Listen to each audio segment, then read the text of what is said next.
నమస్తే. రాష్ట్ర వ్యాప్తంగా కూడా కాంగ్రెస్ పార్టీ అధికారంలోకి వచ్చి నిన్నటికి 30 రోజులు పూర్తయిపోయింది. సో ఈ నేపథ్యంలో ఒకవైపు కాంగ్రెస్ నేతలంతా సంతోషపడుతుంటే ఇక ప్రతిపక్షాలన్నీ కూడా విమర్శిస్తున్నాయి. నెల గడిచిపోయింది, ఇక 90 రోజుల తర్వాత మీ పప్పుడు ఉడక అంటూ కూడా మాజీ మంత్రి హరీష్ రావు గారు కామెంట్ చేస్తుంటే, మరోవైపు కేటీఆర్ గారు మీకు కౌంట్ డౌన్ స్టార్ట్ అయ్యింది అంటున్నారు. సో ఇదే అంశం మీద మాట్లాడదాం. కాంగ్రెస్ పార్టీ సీనియర్ నాయకులు ఓఈజేసీ నేత ఇక టీపీసీ జనరల్ సెక్రటరీ బాలలక్ష్మి గారు ఉన్నారు. సో బాలలక్ష్మి అక్క గారు, మీరు గతంలో చూసిరు, ఇప్పుడు చూస్తున్నారు, 30 రోజుల పాటు ముఖ్యమంత్రి గారి పరిపాలన చూసిరు, ఇప్పటికి ప్రతిపక్షాలు విమర్శలు చేస్తున్నాయి, కౌంట్ డౌన్ స్టార్ట్ అయింది అంటున్నాయి. ఏం చెప్తారు మీరు? ఏం చెప్తామయ్యా, గడిల పాలన పోయి ప్రజాపాలన వచ్చింది. వాళ్ళ గడిలు కూలేసరికి వాళ్ళకి ఏం వశం అవుతలేదు. వాళ్ళు ఇవాళ మళ్ళోసారి అధికారంలోకి వస్తాము, మళ్ళీ కేటీఆర్ గారు ముఖ్యమంత్రి అవుతారని కళల్లో అన్నారు వాళ్ళు. అది సౌదం కూలిపోయేసరికి వాళ్ళకి ఎక్కడ వశం అవుతలేదు. ఇంత ఎగిరెగిరి పడుతురు కదా. నేను ఒక్కటే మాట అడుగుతా, మీరు మొదటి హామీ దళిత ముఖ్యమంత్రి చేసిరా? మీరు దళితులకు 3 ఎకరాల భూమి అన్నారు, ఇచ్చిండ్రా? ఇంటికో ఉద్యోగం అన్నారు, ఇచ్చిండ్రా? డబుల్ బెడ్రూమ్ ఇండ్లు అన్నారు, ఇచ్చిండ్రా? 9.5 ఏళ్ళు పరిపాలించి ప్రజల ఉసురు పోసుకొని ఆస్తులు సంపాదించుకొని మీరు ఎగిరెగిరి పడేటోళ్ళు ఇలా 30 రోజులు కూడా కాకముందుకే ప్రభుత్వం మీద ఎగిరి పడుతూ ఉంటే మీ తప్పుల్ని కప్పిపుచ్చుకోవడానికి, మీ పరిస్థితిని, మీ ఉనికిని చాటుకోవడం కోసం మీరు చేస్తున్నటువంటి పని అని ప్రజలకు చాలా స్పష్టంగా అర్థమైంది. ఇక్కడ చాలా స్పష్టంగా ఉన్నారు ప్రజలు, క్లారిటీ తోటి ఉన్నారు. ఇక్కడ ప్రభుత్వం పని చేసుకుంటూ పోతుంది, ప్రజలు వాళ్ళ పని వాళ్ళు చేసుకుంటూ పోతారు. నడమల ఎక్కడ వశం కాక రేపు పార్లమెంట్లోనన్నా మేము గెలవాలి, లేకుంటే మా ఇజ్జత్ పోతుంది, ఇక మా బతుక ఆగమవుతుంది అనేటువంటి పరిస్థితిలో ఉన్నారు. కాబట్టి ఆ బాధనంతా కూడా ఎక్కడ వెళ్ళగక్కాలనో అర్థం కాక మీకు కౌంట్ డౌన్ స్టార్ట్ అయింది, మీ పప్పులు ఉడుకోవు, ఇంకా దిగజారుడు పదం అంటే 420 అనుడు. 30 రోజులు కూడా కాకముందుకే 420 అంటే అదే నాయన 420 కాంగ్రెస్ ప్రభుత్వం కాదు, మీరు 420 అని చెప్పేసి సభ్య సమాజమే మిమ్మల్ని మాట్లాడుతూ ఉన్నటువంటి పరిస్థితి. ఇవాళ కనీసం ఇంగిత జ్ఞానం అనేది ఉండాలి. ఇంగిత జ్ఞానం అనేది ఓ సంవత్సరం కూడా గలవలేదు, మీరు ఇవాళనే 420 అన్నారంటే అసలు మీరు ఏ రకమైనటువంటి ఆలోచన ధోరణితో మీరు ఉన్నారో అర్థమవుతుంది. ఒక రాచరిక పాలన చేసిర్రు, ఒక దొరల పాలన చేసిండ్రు, సమగ్ర కుటుంబ సర్వే చేసి భూములన్నింటినీ ఎక్కడున్నాయో ఇన్ఫర్మేషన్ తీసుకొని అసైన్డ్ భూములన్నింటినీ ఆక్యుపై చేసిండ్రు. ఇండస్ట్రియల్ ఏరియాలో ఉన్న భూములు, దేవాదాయ శాఖకు చెందిన భూములు, ప్రభుత్వ భూములు అప్పనంగా లీజుకి ఇచ్చిండ్రు, కోట్లాది రూపాయలు దండుకున్నారు.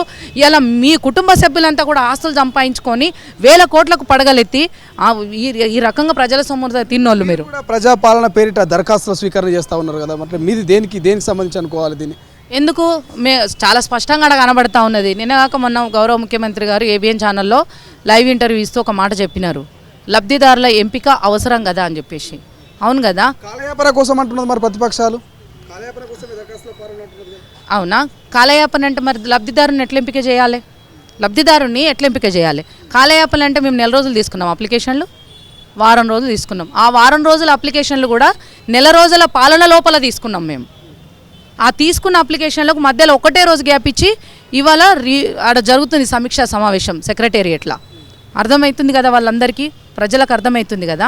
వడివడిగా అడుగులు వేస్తూ ప్రజాపాలనని ప్రజల్లోకి తీసుకెళ్ళి మేము పాలకులం కాదు సేవకులం అని చెప్పి ఇలా గ్రామ సభల పేరు మీద ప్రభుత్వ అధికారులందరినీ కూడా ప్రజల వద్దకు పంపించి ఇలా గౌరవంగా వాళ్ళ అప్లికేషన్లు తీసుకొని ఎవరు లబ్ధిదారులు ఉన్నారని ఎంపిక చేసే దిశగా అప్లికేషన్లు తీసుకుంటా ఉంటే కాలయాపన అని మాట్లాడుతుండంటే ఆ మాట మాట్లాడడానికి కనీసం బుద్ధి ఉండాలి. మీరు సమగ్ర కుటుంబ సర్వే చేసినప్పుడు మీరు తీసుకోలే డేటా, ఇల్లు తిరిగి డేటా తీసుకున్నారు కదా, కాలయాపన కోసం తీసుకున్నారా? ఎందుకోసం తీసుకున్నారు? మీరు తీసుకున్నారు కదా, మరి తీసుకున్న డేటా ఎక్కడ పోయింది? మీరు ఏం చేసిరా డేటాతోటి? మేమేం చేస్తున్నామో కనబడతలేదా? ఒకే 1 రోజు గ్యాప్ తోటి దాని మీద సమీక్ష సమావేశం జరుగుతుంది, లబ్ధిదారులను ఎంపిక చేయాలి. ఇలా మీరు రైతు బంధు పథకం పేరు మీద గుట్టలు, చెట్లు, తుమ్మలు, తంగేళ్ళు ఉన్నటువంటి ప్రాంతానికి కూడా మీరు ఇది రైతు బంధు వేసి ప్రభుత్వ ధనాన్ని దుర్వినియోగం చేశారు. మీరు అధికారంలోకి వచ్చినాక మేము రైతు బంధు చేస్తాము, రుణమాఫీ చేస్తామన్నారు 9వ తారీఖే. సో మరి ఎందుకు రైతు బంధు ఇన్ని రోజులు లేట్ అయింది? 100% ఎందుకు అనేది మా గౌరవ ముఖ్యమంత్రి గారు కూడా స్పష్టంగా చెప్పినారు. ఇక్కడ నిజమైన రైతు, నిజంగా రుణం తీసుకున్న రైతు, నిజంగా ఇవాళ సాగు చేస్తున్న రైతు, నిజంగా ఇవాళ లబ్ధిదారు కావాల్సిన రైతుని ఎంపిక చేసే క్రమం జరుగుతూ ఉంది. ఇక్కడ నిజమైన లబ్ధిదారునికి పథకం చేరడం కోసం ఒక క్రమ పద్ధతితో ముందుకెళ్తా ఉన్నది ప్రభుత్వము. ఇటువంటి ప్రభుత్వం నిజమైన రైతుకు, నిజమైనటువంటి లబ్ధిదారుడికి ఇవ్వలేదంటారా? మేము ఒకటే స్పష్టంగా చెప్తున్నాం, ఇవాళ ఎకరం భూమి ఉన్న రైతుకు వచ్చింది, 100 ఎకరాలు ఉన్న రైతుకు కూడా వచ్చింది. న్యాయం అంటారా దీన్ని అని నేను అంటున్నా. మేమేమంటున్నాం, సహాయం పెంచినాం, ఇక్కడ 15,000కు పెంచినాం. ఎందుకు పెంచినాము? నిజమైన రైతుకు అందాలని కదా. మనం 100 ఎకరాలు ఉన్న రైతుకు కూడా రైతు బంధు వెళ్ళింది. నిన్న మొన్న మా ముఖ్యమంత్రి రేవంత్ అన్న చెప్పిండు, పొంగులేటి సీనన్నకు కూడా ఇట్లా రైతు బంధు వస్తే నాకు వద్దాయి అని పంపించిందని చెప్పిండు. మా అన్న చెప్పిండు ఆ మాట. నిజమే కదా. ఆయనే చాలా గౌరవంగా పొంగులేటి సీనన్న వెనుకోకు పంపిండు. అట్లా ఎంతమంది వెనుకోకు పంపింటారు? వందలాది వేలాది కోట్ల రూపాయలు ఇలా మీరు అక్రమంగా ప్రజాధనం అంతా కూడా వృధా పోయిందా పోలేదా? ఇప్పుడు దాన్ని అరికట్టాలి. నిజమైన లబ్ధిదారుకు ఎక్కువ మొత్తంలో లబ్ధి చేకూరాలి. ఇలా రైతులకు, మహిళలకి, ఉద్యమకారులకి, నిరుద్యోగులకి అందరికీ న్యాయం జరగాలి. ఇవన్నీ జరగాలన్నప్పుడు వ్యవస్థని ప్రక్షాళన చేయాలి. ప్రక్షాళన చేయాలన్నప్పుడు సమీక్ష జరగాలి. సమీక్ష జరిగినప్పుడే దానిలోని అంశాలన్నీ బయటికి వస్తాయి. నెల రోజుల లోపల హుటాహుటిన హడావుడిగా ప్రతి పనిని మొదలుపెట్టేసి వెంటనే చేస్తూ 24 గంటలు ఉంటే 18 గంటలు పనిచేస్తున్నాడు రేవంత్ అన్న. మిగతా మంత్రివర్గం అంతా కూడా ఇయ్యాల చాలా స్వేచ్ఛగా మంత్రులు, అధికారులు పనిచేస్తున్నారు. ఎక్కడ వాళ్ళకు నిర్బంధం లేదు. కేవలం కేసీఆర్ లెక్క ఫామ్ హౌస్లో కూర్చోనో, ఆ ప్రగతి భవన్ పేరు పెట్టుకున్నప్పుడు ప్రగతి భవన్లో కూర్చోనో, ఆయనే సివిల్ ఇంజనీరు, ఆయనే ఎకనామిక్ అనాలిసిస్టు, ఆయనే రాజకీయ విశ్లేషకుడు, ఆయనే వైద్యుడు, అన్నీ ఆయనే అన్నట్టుగా చేసుకొచ్చిండు. అట్లా చేయట్లేదు ఇప్పుడు పాలన. అయినా ఒకటే విషయం చెప్తున్నామయ్యా, బీజేపీ కిషన్ రెడ్డి మాట్లాడినా, బీఆర్ఎస్ నుంచి హరీష్ రావు మాట్లాడినా, కేటీఆర్ మాట్లాడినా, ఇలా కవిత మాట్లాడినా, ఎవరు మాట్లాడినా మీరు దోస్తులే. మీరంతా కుమ్మక్కయ్యి రేపు పార్లమెంట్ ఎన్నికల్లో మీ ఉనికి కోల్పోతారు. ఎందుకంటే అక్కడ మతతత్వ పాలన, ఇక్కడ నియంతృత్వ పాలన. ఇక్కడున్న నియంతృత్వ పాలనని అంతమొందించారు ప్రజలు. ఇలా కేంద్రంలో ఉన్న మతతత్వ పాలనని అంతమొందించేందుకు ప్రజలు నడుం కట్టి ముందుకు పోతున్నారు. కాబట్టి మా ఉనికి కోల్పోతాం తెలంగాణలో అని ఉనికి కాపాడుకోవడానికి అక్కసు వెళ్ళగక్కుతూ ప్రభుత్వం మీద చేస్తున్నటువంటి దాడి ఇది.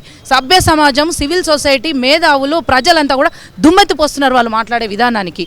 ఇలా కాంగ్రెస్ పార్టీ మీద కానీ, కాంగ్రెస్ ప్రభుత్వం మీద కానీ వాళ్ళు విరుచుకుపడుతున్న విధానం వాళ్ళ రాజకీయ అజ్ఞానానికి, వాళ్ళ అక్కసుకు, వాళ్ళ కుట్రపూరితమైనటువంటి విధానాలకు నిదర్శనమే తప్ప ఇంకోటి కాదు.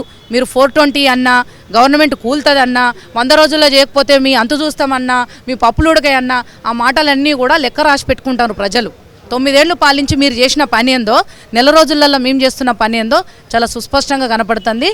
ప్రజలు స్వేచ్ఛగా ఒక డెమోక్రటిక్ వేలో ప్రజాస్వామ్యబద్ధంగా స్వేచ్ఛా వాయువులను వీల్చుకుంటూ ముందుకెళ్తున్నారు. ఎక్కడి దాకా ఎందుకయ్యా మీ కళ్ళ ముందు నిలబడ్డ నేనే తెలంగాణ ఉద్యమకారిణిని. మా రక్తం ఓడ్చి తెలంగాణ తెచ్చుకున్నాము. మా యూనివర్సిటీలోనే కాన్సన్ట్రేషన్ క్యాంపు చేసినాం. ఇలా వై చూడిపో స్వేచ్ఛగా తిరుగుతున్నారు మా వాళ్ళంతా. ఉద్యమకారిణి అంటే నాకు గుర్తొచ్చింది ఒక మాట. మొన్న కిషన్ రెడ్డి గారు అంటున్నారు, ఉద్యమకారులకు సంబంధించి ఏదైతే కొంత జాగా ఇస్తామన్నారు కదా, సో వాళ్ళని పోలీస్ స్టేషన్ల చుట్టూ తిప్పుతుంది కాంగ్రెస్ ప్రభుత్వం. ఎందుకంటే వాళ్ళకి సంబంధించినటువంటి ఎఫ్ఐఆర్లు, కేసులు అవన్నీ కూడా ఆల్రెడీ ఆన్లైన్లో డేటా ఉంటుంది. అయినప్పటికీ మీరు ఎఫ్ఐఆర్ కాపీ కావాలి, ఆ కాపీ కావాలి, ఈ కాపీ కావాలని ఉద్యమకారులని జైలు చుట్టూ ఎందుకు తిప్పుతున్నారంటూ ఆయన చెప్తా ఉన్నారు కిషన్ రెడ్డి గారు. కేవలం కాలయాపన కోసమే ఇవన్నీ అని చెప్పేసి చెప్తారు. ఏం చెప్తారు? ఇక ఒకటి మనం అర్థం చేసుకోవాలి. ఎఫ్ఐఆర్ నెంబర్ పెట్టిందంటే ఇప్పుడు కొంతమంది తెలంగాణ ఉద్యమంలో లేనోళ్ళని కేసీఆర్ క్యాబినెట్లో పెట్టుకున్నాడు. అవునా? కేసీఆర్ క్యాబినెట్లో పెట్టుకున్నాడు. నిజమైన ఉద్యమకారులు కానటువంటి వాళ్ళు కూడా ప్రభుత్వం నుంచి లబ్ధి పొందిండ్రు. ఇలా నిజమైన ఉద్యమకారులు కావాలనే దాంట్లో ఏదో ఒక పాయింట్ ఉండాలన్నట్టుగా ఎఫ్ఐఆర్ పెట్టిర్రు.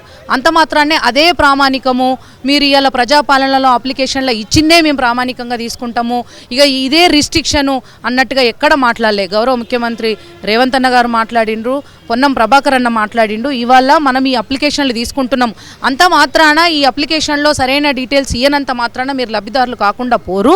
దీనికి ఇంకా అంచెలంచెలుగా ఇంకా కొన్ని వేరియేషన్స్ వస్తాయి. మీరు ఎక్కడ అధైర్యపడొద్దు. మీరు ముందైతే అప్లికేషన్లు ఇయ్యనని చెప్పిండ్రు. ఏముంటుంది ఇప్పుడు ఉద్యమం చేసినప్పుడు ఫ్రంట్ రోలో ఉన్నటువంటి వాళ్ళ మీద కేసులు అయితే కాబట్టి అవకాశం ఉన్న కాడ ఎఫ్ఐఆర్ నెంబర్లు ఇవ్వమని చెప్పిండ్రు. అంత మాత్రాన ఉద్యమకారులకు న్యాయం జరగదు అన్నట్టు కాదు. ఎక్కడ కూడా ఎవరు అధైర్యపడొద్దని రేవంత్ అన్న హామీ ఇచ్చిండు. మిగతా మంత్రులంతా కూడా హామీ ఇచ్చిండ్రు, చాలా స్పష్టంగా చెప్పిండ్రు. వీళ్ళంతా ఏం లేదు, వాళ్ళ అధికారంలో ఉన్నప్పుడు వాళ్ళు ఎవరిని గుర్తించలేదు, వాళ్ళు ఎవరికి న్యాయం చేయలేదు, నిజమైన వాళ్ళకి న్యాయం చేయలేదు. కాబట్టి మేము ఎక్కడ అవన్నీ చేస్తామో మాకేడా క్రెడిబిలిటీ వస్తుందనో అక్కసు వెళ్ళగక్కే విధంగా మాట్లాడుతున్నారు తప్ప అదంతా ఏం లేదు. విద్యార్థి ఉద్యమకారులు కావచ్చు, మిగతా ఉద్యమకారులు కూడా కావచ్చు, మీరు ఎక్కడ ఆధైర్యపడాల్సిన పని లేదు. ఇక్కడ చాలా స్పష్టంగా ఒక ఉద్యమ బిడ్డగా చెప్తున్నా, నేను కాంగ్రెస్ పార్టీ నాయకురాలుగా చెప్తా ఉన్నాను. నేను మా ముఖ్యమంత్రి రేవంత్ అన్న ప్రమాణ స్వీకారంలో చాలా స్పష్టంగా మెన్షన్ చేసిండు. అమరవీరుల కుటుంబాలు కావచ్చు, విద్యార్థి ఉద్యమకారులు కావచ్చు, తెలంగాణ ఉద్యమ బిడ్డలను కావచ్చు, అందరి డీటెయిల్స్ మేము కలెక్ట్ చేసుకుంటున్నాము. గత ప్రభుత్వంలో అన్యాయం జరిగిన వాళ్ళందరినీ కూడా మేము కలెక్ట్ చేసుకుంటున్నాము, వాళ్ళందరికీ న్యాయం చేస్తామని చెప్పిండ్రు. ఎవరన్నా ఊహించిండ్రా? డిఎస్పీ నళిని గురించి నిండు అసెంబ్లీలో రేవంత్ అన్న మాట్లాడిండు. ఎలక్ట్రిసిటీ డిపార్ట్మెంట్లో రగన్న జేఏసీ చైర్మన్గా ఉండే రగన్న ఆయనకు జరిగిన అన్యాయం గురించి మాట్లాడిండు. శంకరమ్మ వెళ్ళి కలిసింది. మాలాంటి విద్యార్థి ఉద్యమకారులు ఎంతోమంది ఆయన దృష్టిలో ఉన్నారు. వాళ్ళందరినీ కాపాడుకునే దిశగా ఆయన అడుగు వేస్తూ ఉన్నాడు. ఆయన ఒక విజన్తో పనిచేస్తూ ఉన్నాడు. నిజమైన లబ్ధిదారుల ఎంపిక దిశగా పనిచేస్తూ ఉన్నాడు. ఒక కమిట్మెంట్తో పనిచేస్తూ ఉన్నాడు. ఆయన పనిని ఆ ప్రజలు స్వాగతిస్తున్నారు, గౌరవిస్తున్నారు, సంతోషపడుతున్నారు.